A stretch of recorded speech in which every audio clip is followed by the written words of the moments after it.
Épargner intelligemment, c'est bien plus qu'un simple virement en fin de mois. L'épargne joue un rôle fondamental à la fois pour les individus et pour l'économie dans son ensemble. Tout homme économe est un bienfaiteur de la société. L'épargne est donc bien plus qu'un simple geste prudent, c'est un pilier de la prospérité individuelle et collective. Voici cette méthode claire et efficace qui vous permet de beaucoup épargner.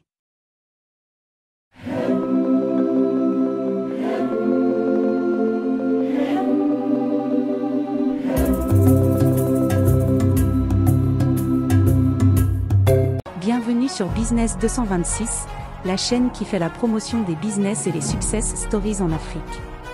Si tu es nouveau ici, abonne-toi et active la cloche de notification car sur cette chaîne YouTube on parle et on partage des idées de business très inspirantes que vous pouvez mettre en place afin d'augmenter vos revenus, grossir votre compte bancaire et même atteindre la liberté financière. Dans cette vidéo, nous allons explorer cette méthode simple et efficace qui vous permettra de beaucoup épargner. Numéro 1. Définis ton objectif. Pourquoi veux-tu épargner? Fixer des objectifs clairs et motivants. Exemple. Objectif à court terme, vacances, achat d'un appareil. Objectif à long terme, achat immobilier, retraite. Donne une date et un montant précis à atteindre.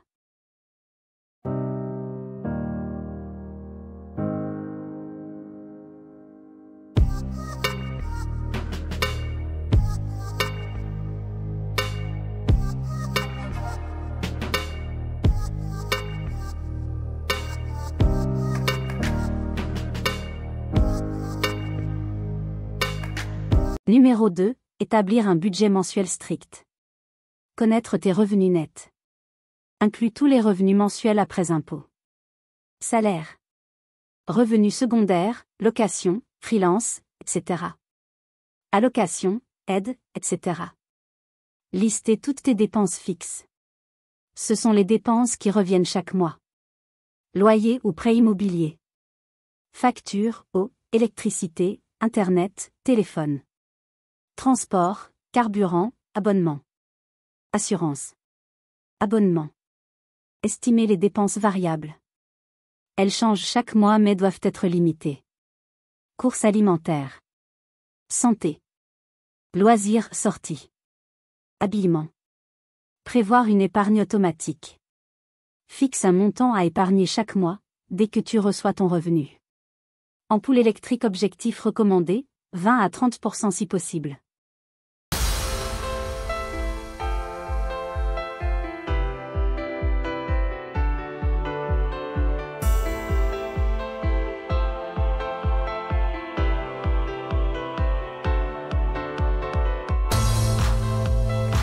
Numéro 3.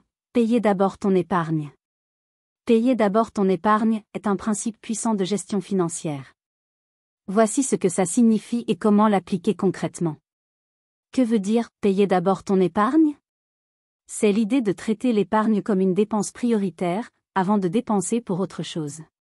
Au lieu de gagner, dépenser, épargner ce qu'il reste. On fait gagner, épargner immédiatement, dépenser avec ce qu'il reste. Pourquoi c'est efficace? Tu forces l'épargne, peu importe tes tentations. Tu évites de te dire « j'épargnerai s'il reste quelque chose ». Tu crées une habitude de discipline financière. Tu bâtis un filet de sécurité, fonds d'urgence, projet, retraite. Comment mettre ça en place? 1. Définis un montant ou un pourcentage fixe.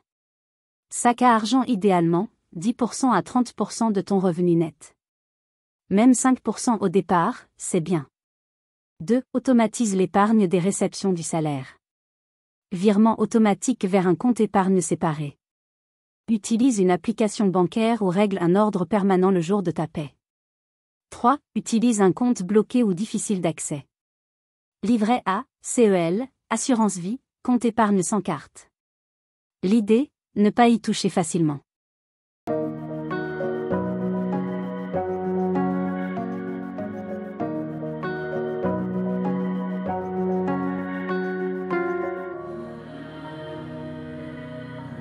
Numéro 4. Réduire les dépenses inutiles. Réduire les dépenses inutiles est l'une des meilleures façons d'augmenter ton épargne sans augmenter tes revenus. Voici comment faire de façon simple et efficace. Identifie les dépenses superflues. Commence par analyser tes 3 derniers relevés bancaires et repères. Abonnements oubliés, Netflix, gym non utilisé, APPS, etc. Achats impulsifs, vêtements, gadgets, snacks. Repas à l'extérieur fréquents.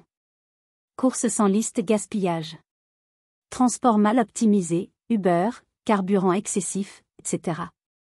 Outils utiles, une app de gestion comme Bankin, Linkso, Inab, ou un simple tableau Excel. Supprime ou remplace ce qui n'apporte pas de vraie valeur. Change ton état d'esprit, différencie besoins et envie. Pose-toi cette question avant chaque achat. Est-ce que j'en ai réellement besoin, ou j'en ai juste envie maintenant? Attends 24 à 48 heures avant d'acheter, ça réduit les achats impulsifs.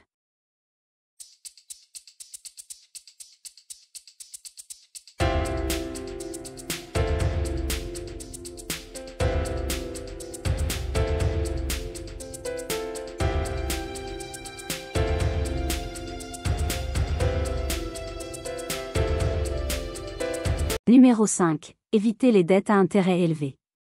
Éviter les dettes à intérêt élevé est essentiel pour garder tes finances saines et te libérer financièrement. Voici pourquoi et comment faire concrètement. Pourquoi éviter les dettes à intérêt élevé? Tu paies beaucoup plus que ce que tu as emprunté. Cela ralentit ton épargne. Billets ailés, tu verses des intérêts au lieu de les placer pour toi. C'est un cercle vicieux.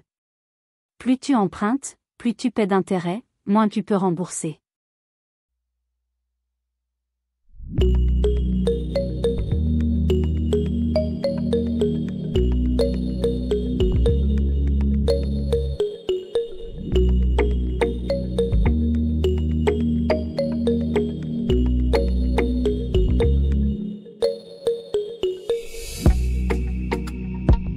Numéro 6. Utiliser la méthode des enveloppes.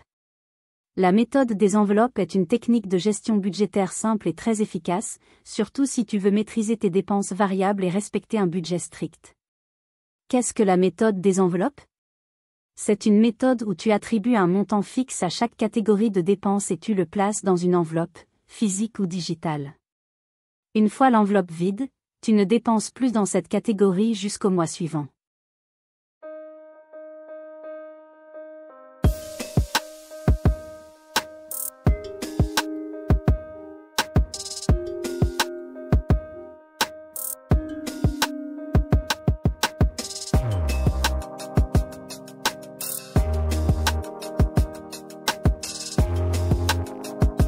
Numéro 7. Investir intelligemment. Investir intelligemment, c'est faire travailler ton argent pour toi, de manière réfléchie, avec un bon équilibre entre sécurité, rendement et objectif à long terme. Mets une partie de ton épargne dans des placements à long terme, assurance vie, ETF, immobilier. Les intérêts composés font croître ton argent avec le temps. Et voilà, c'était les 7 méthodes efficaces pour beaucoup épargner. Mets en commentaire la méthode que tu aimes le plus. N'oubliez pas de liker et de partager avec vos proches. Courage dans vos projets entrepreneuriales.